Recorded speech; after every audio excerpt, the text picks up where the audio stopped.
Now everybody, let me tell you a story about Hollywood shame, where terrible actors and scripts collide. Oh, what a mess it is on the other side. Saw the lights, camera, action begin, but all I got was a movie that plunged in a spin. From the first scene to the credits that roll, a Hollywood disaster, you've taken its toll. Silver screen cesspool, bad movies galore. Can't help but wonder what the hell were they making these for? Throw in some cliches, the sharp and predictable plot. It's a train wreck, I tell you, it's all they ever got.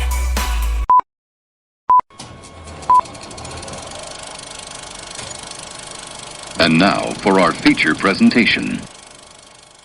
Welcome to the Silver Screen Cesspool, where we review the pool. And now your host, the surveyor of cinema, the mocker of moronic movies, the terror of tiny town, the last known survivor of battlefield Earth, the one of many, Alan Smith E.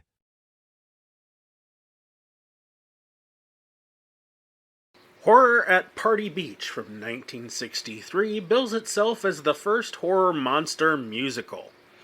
It's a genre it clearly perfected, since no one else has attempted to mush together the beach movie, the monster movie, and the musical since. I wonder if there are any other genres out there we could mash together with musicals, like maybe the cop drama, perhaps? The movie opens in the convertible of a Party Beach-bound couple. She's drinking and verbally abusing her boyfriend, so this sets a good precedent for the rest of the movie. We're then treated to a boat dumping barrels of nuclear waste into the ocean, so this is going to be a cheerful movie, but at least we got our environmental message out of the way early.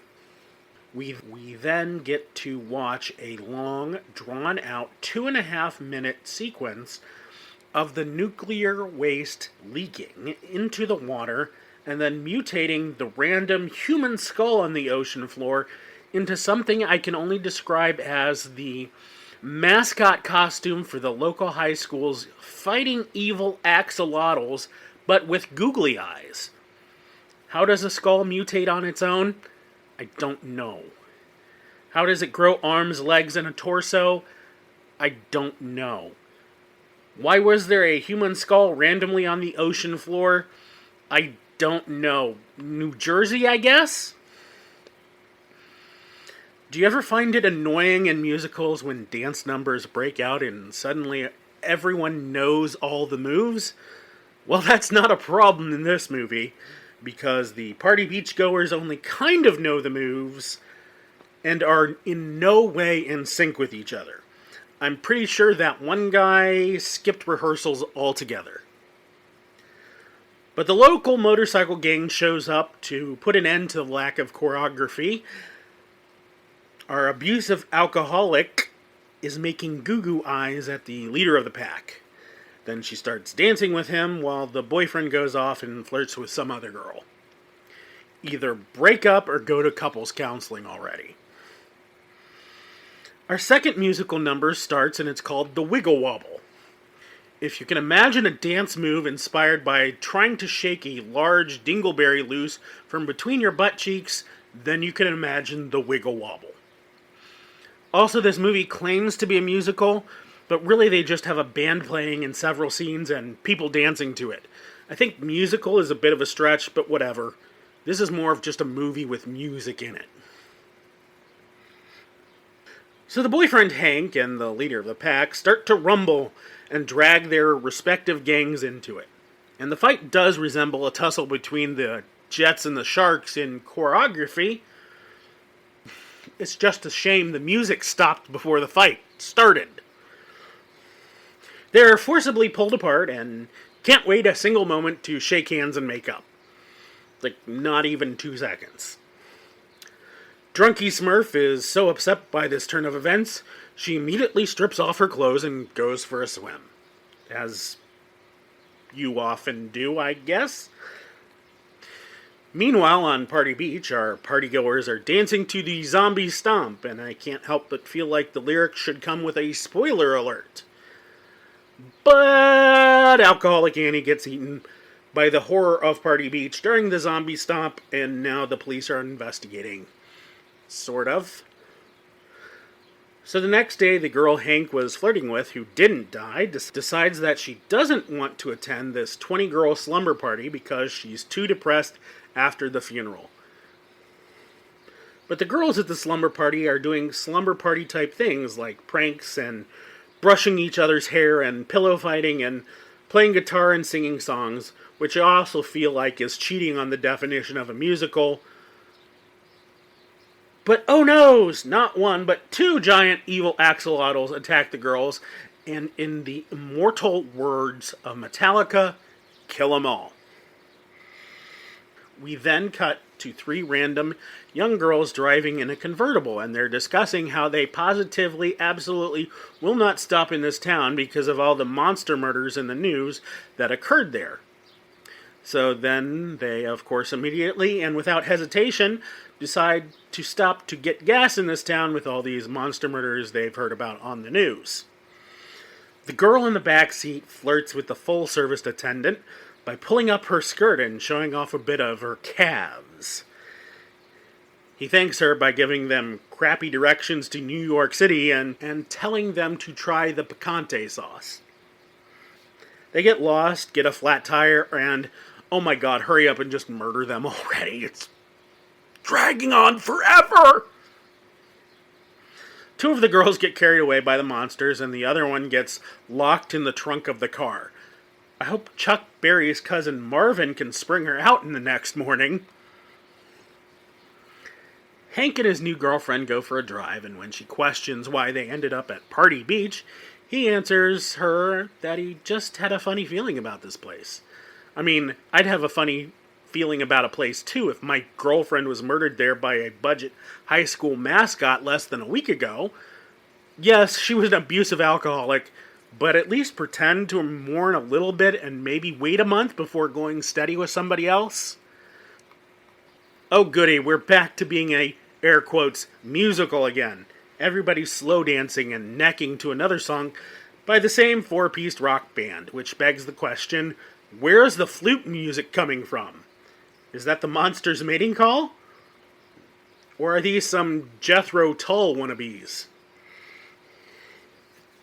With prom just around the corner, our comically not scary monsters try to steal a dress from the local Sears and Roebuck by smashing a window, but it accidentally cuts its arm off in the process. A scientist studies this arm and determines it's human, but all the cells in the body have been replaced with protozoa, thus making them have to feast on human blood. Did they even know how to science in the 1960s? Or remember to look a few pages back in the script to remember we already saw how these monsters were created and it wasn't like that? Also, somehow this makes them zombies. If you were confused why the zombie stomp song was our We're Singing the Plot song, this is why. Maybe the writers decided to make them zombies because the song was already paid for and the costumes were already made and just make it work somehow. Also, if all the cells were replaced by protozoa, how could he tell it was human?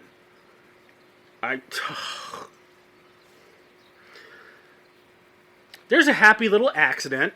This crappy scientist and father to Hank's new best gal has a beaker of sodium just sitting around, and it accidentally gets spilled on the fighting axolotl's severed arm, fin, protozoa club thing, and it bursts into flames.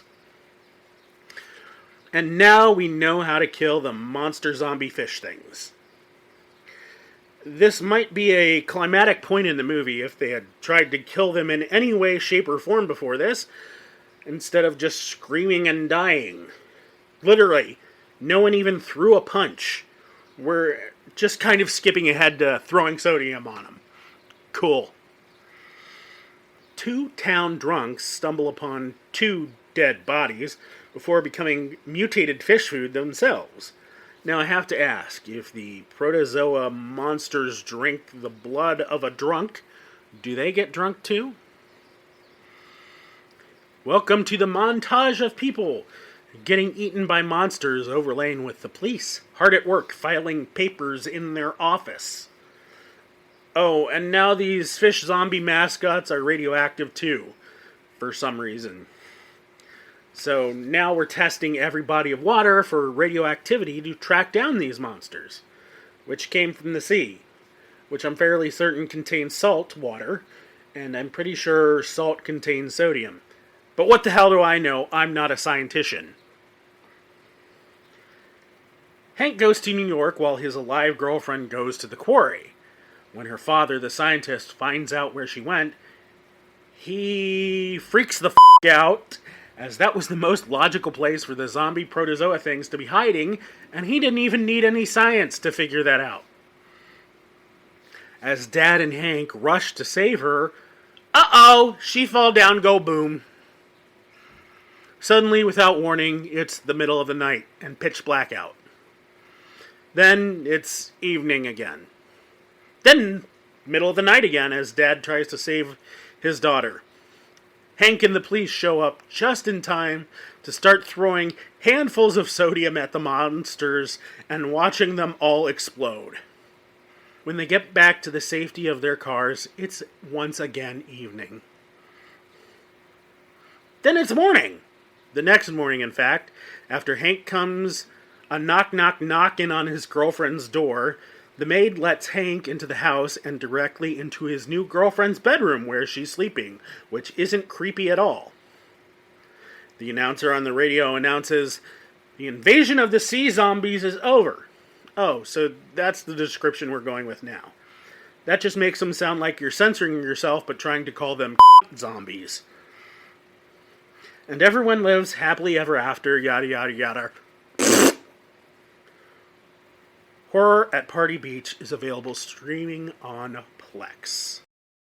Silver Screen Cesspool is written, directed, and starring Alan Smithy. Assistant director, producer, and stunt coordinator, Alan Smithy. Boom mic operator, sound editing, and music by Alan Smithy. Construction coordinator, The Amazing Rando. Makeup by Crayola. Catering was provided by the Soylent Corporation. Alan Smithy will be back in Return of the Curse of the Planet of the Prehistoric Bikini Ninjas versus Kingdom of the Bride of the Killer, Shark Cheerleaders 2, Electric Boogaloo.